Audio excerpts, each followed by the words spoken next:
All right. We're so blessed. We're so blessed. All right. So we are continuing with our theme of a world that works for everyone. And for this, one of the recommended books was Creating a World That Works for All by Sharif Abdullah. And he says that we're suffering from spiritual starvation. Now, of course, you're not because you're here. But as a society, the symptoms of spiritual starvation, he says, are anger and violence, anger at a society that doesn't make sense, rage and despair over a deep sense of powerlessness. And he says women often reflect that anger at themselves. They have anorexia, bulimia, self-mutilation. And then men tend, I mean, this is of course a generalization, but many men tend towards anger at others. They go outward. And so they have, homicide, rape, senseless violence, hate crimes, all of these things, all result from spiritual starvation. He also says another symptom of this is escapist behavior, drug abuse, alcohol abuse, impulse shopping, pornography. All of these are ways to escape this reality that we don't feel comfortable in, and we don't know why we don't feel comfortable in it. But it seems to be a story that we can't break, and so people look to escape from it. Then the other thing is denial and numbing. People sitting mindlessly in front of the TV. I've done it many times. I get home and I just like, oh, I don't care what's on. It's like, blah, blah, blah, blah, blah. It's okay. We just get numb. We just get numb because we can't handle all of this information. I mean, nobody has gotten this much information in the history of humanity. And so it's just, we're on overload. And also, the other symptom is control and manipulation. We feel that we have to control the world. We have to try to control our space. We have to control everybody around us. We have to, punish and constrain other people's behavior. We have to subjugate the environment. We have to stifle and regiment ourselves. Emerson said, "To be yourself in a world that is constantly trying to make you something else is the greatest accomplishment." To try to be yourself in a world that is constantly trying to make you something else is the greatest accomplishment. So it's about being ourselves and connecting with ourselves.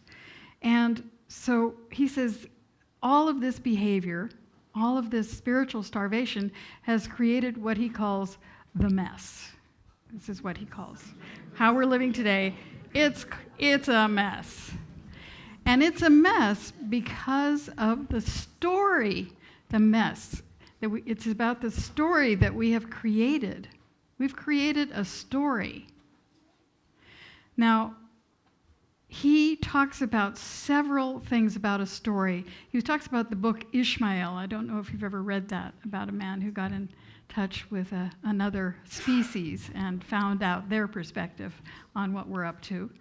But a story is a cultural piece that explains how we got here, where we are going, and the interrelationships between ourselves, our environment, and the invisible forces, meaning spirits, ancestors, things in the invisible. So it's about the story that we learn when we come into the planet.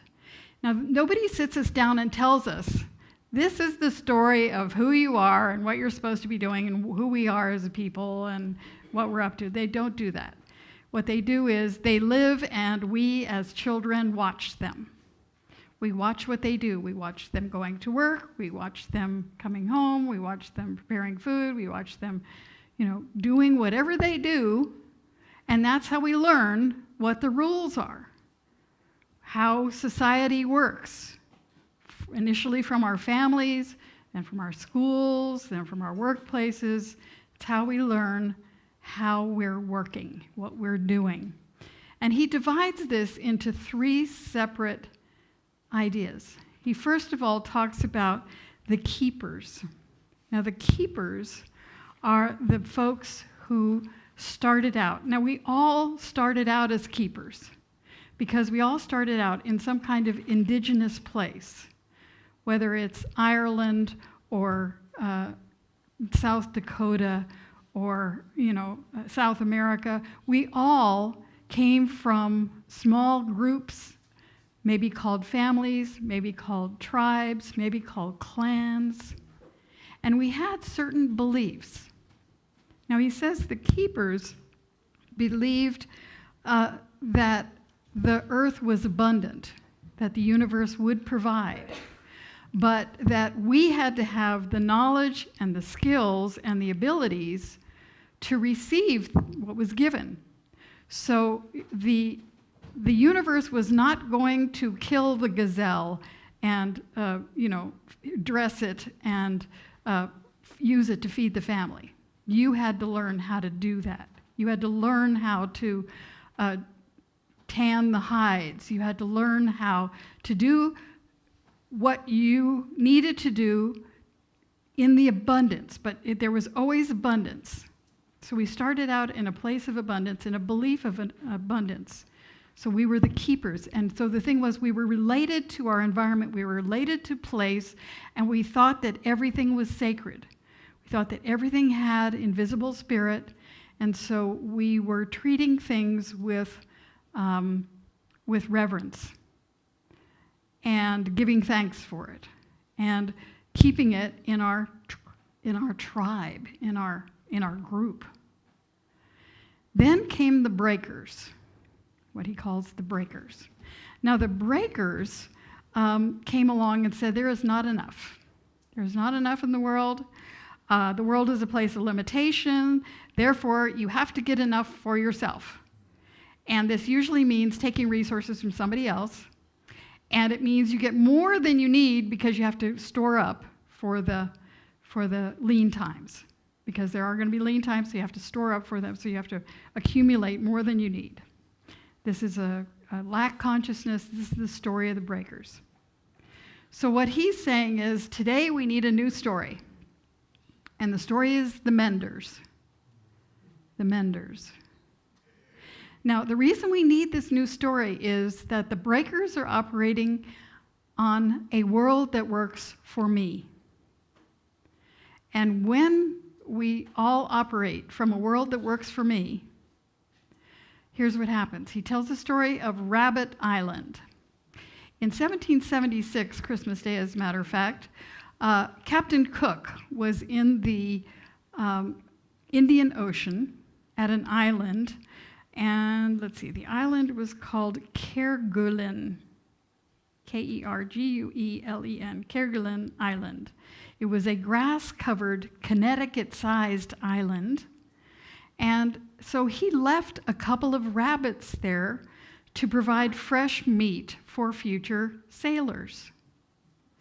Well, what happened was the climate was good, there was lots of grass, and the rabbits multiplied to the point that there were hundreds of thousands of rabbits on this island. In fact, it got to the point where everybody, what's not to like? You got your grass, you make love all day long, and then you go to sleep, Okay. You have lots of little bunnies, and then everybody does the same thing. Everybody's doing the same thing. Well, what happened was they ran out of grass. And the baby bunnies died, and the elder bunnies died, and pretty soon all the bunnies died. So if you go to that island today, there is not a blade of grass or a bunny on that island. They blew it. And what he says is, if we keep going the way we are, that's what's going to happen to us. So we need to change our story, how we operate in the world, and become the menders. People who believe that the abundance of the universe needs our help because the natural systems have been stressed too far. And so our intention as menders is to provide balance. Enough means that all wants, needs, and wishes are satisfied within the context of a healing and regenerating global ecosystem. A healing and regenerating global ecosystem. So we have to be guided, we have to be directed to bring forth a new story and to stop being in denial and to stop telling ourselves lies that everything is okay. He says we're all in this consensual lie that everything is okay. And I heard two stories, one Friday night, the other Saturday morning, about the same thing, and these were about people in denial and consensual lies. The first one was a movie on Independent Lens by a woman named Lacey Schwartz, born into this family, a white Jewish family in Woodstock, New York, and she was especially dark. And they just said, well, your father had a Sicilian grandfather. Sorry, Sue. And he was very dark. You know, the Moors hit Sicily, I guess, and so they were, here were these, he was a very dark guy, and so they just said, you're like your grandfather. Okay. But people kept thinking that she was an African American. She got comments from kids, but she was white. She knew she was white. So her parents were both white, she was white. So she lived this whole way and when she got into high school, she actually went to a school where there were more than just white people, because Woodstock was pretty white. When she went to this other high school in another town, and then all these African American kids were there, and they were all going, "What's up with you?" And she said, "I'm white."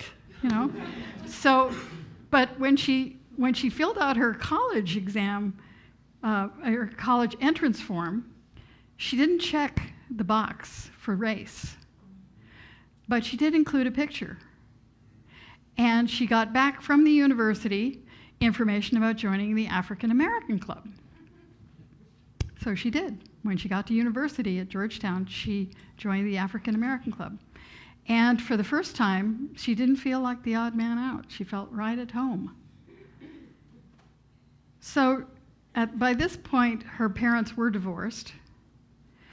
And she finally got the courage to ask her mother, "Okay, what's up?" And her mother said, "Yeah, I had an affair. I had an affair with a black man, and you are his daughter." And so she actually found out she had a bunch of sisters. This guy had 6 other children by a couple of other women. And so she had this whole other family. But the thing is, she didn't feel at home with them either, because she had been raised to believe she was white. But this whole time, even her white father had gone along with this. He believed that she was his daughter. No matter how dark she was, no matter how curly her hair was, she was his daughter. And then the next morning I heard the same thing from a young man. Same story, same Italian lineage. And, sure enough, his mother had had an affair as well. But he had been raised this whole time to believe, and the whole family was in denial. Nobody talked about it. None of the aunts, none of the uncles, none of the cousins. Nobody mentioned it. It was like this big secret hanging over the whole, this huge elephant in the room, and nobody's going to talk about it. And we've got that too, this whole elephant in the room, that everything is okay, and that, we can just do our thing and everything will work out. But we have to change our story. We have to change and face what is happening and do what is ours to do.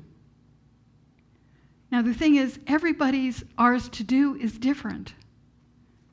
But the way we find out what is ours to do is by having our own spiritual practice and our own story. he talks about the mender's story, and I want to share that one with you because it is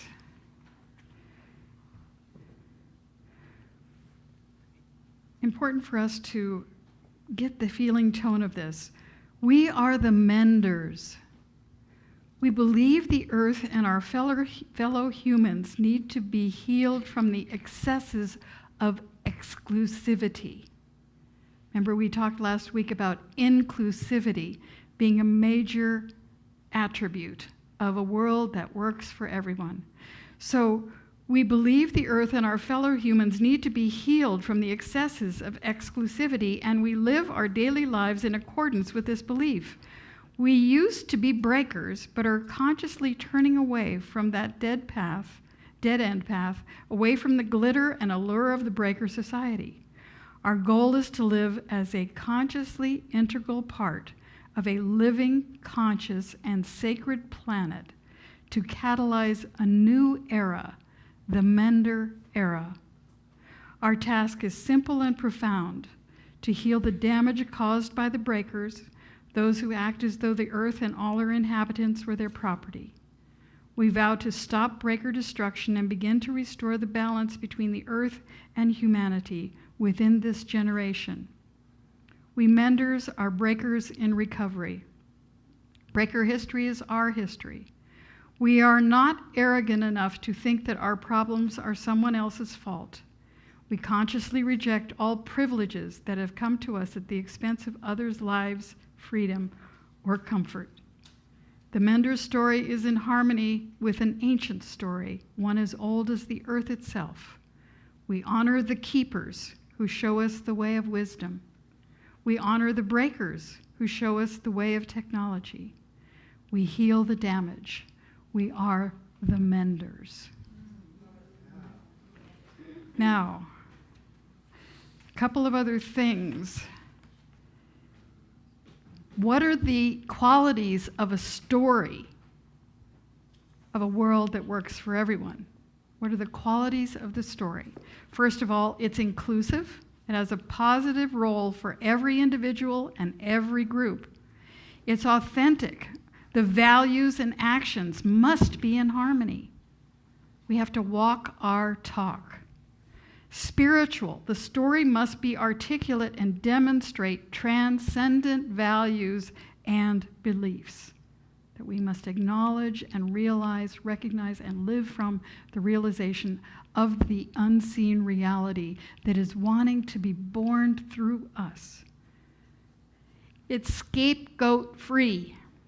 No person or group is made a repository of blame or condemnation. 5, it's positive, creative, adaptive. The story has to be able to evolve with emerging conditions and events. And it's practical and implementable. It can be enacted now without extraordinary innovations, without alien help from another planet, without, materials that are, the Turing engine or whatever it is. That we have to realize that we have to work with what we have right now, and that we can. That we have the resources right now to create this story of a world that works for everyone. But first we have to think about, what is our story right now? Am I in a story of victimhood myself? Am I in a story of victory, that I have come through to the other side of whatever challenges faced me, and I can now move forward with joy? What is our story?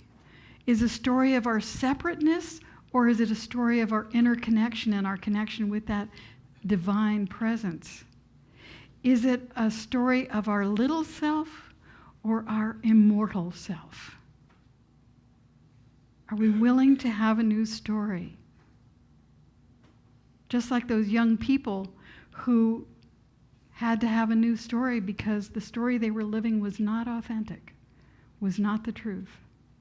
And I love to watch these stories on PBS that have, like, the Ancestry Roadshow, where they go in and saying, I think I'm related to Thomas Jefferson. And they find out they're related to Billy the Kid. And then they have, Bill Maher.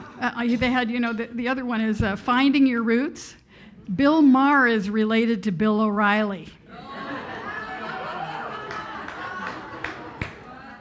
6 degrees of separation. We're all connected. We're all connected. So there's a bigger story than the story of me. There's a story of us. There's a story of all of us and making a world that works for everyone, one new thought at a time. Thinking kind thoughts, thinking loving thoughts, thinking thoughts of oneness. So our affirmation for this week is, I am open to my own new story. I am open to my own new story. I am open to my own new story. I am open to my own new story. And so it is.